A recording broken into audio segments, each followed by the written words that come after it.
This tutorial is going to cover campaigns. Campaigns are sets of planned actions that are used to achieve goals related to sales.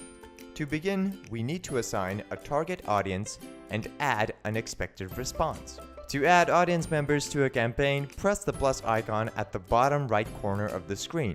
Choose an entity from the list, fill it out, and click Save. Repeat these steps until your audience list is completed.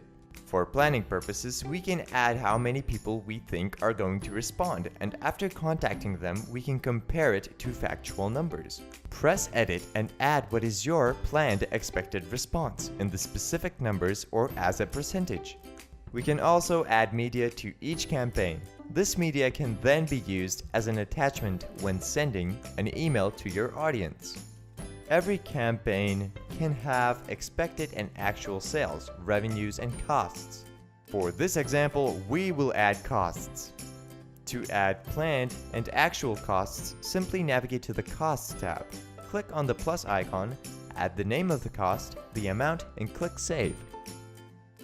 To track all of the time worked with a certain campaign, we can create tasks related to it. Simply navigate to the Tasks tab, click the plus icon to create a new task, and click Save. WiseTeam has a built-in mailing capability. To send an email to your campaign audience, simply go to the campaign audience, press the Select All button, and press the Send Email button. Here you can write the subject, add attachments, and write your message. And when you are done with your email, click Send and your email will appear in the mail queue, where you can track your message further on. After sending an email, we can make note that an email was sent to these contacts. To do this, select all of the contacts the email was sent to, press Set Status, and select Email Sent. Whenever a contact responds to our email, we can make a note of that, as well as the system will automatically calculate it against our planned results.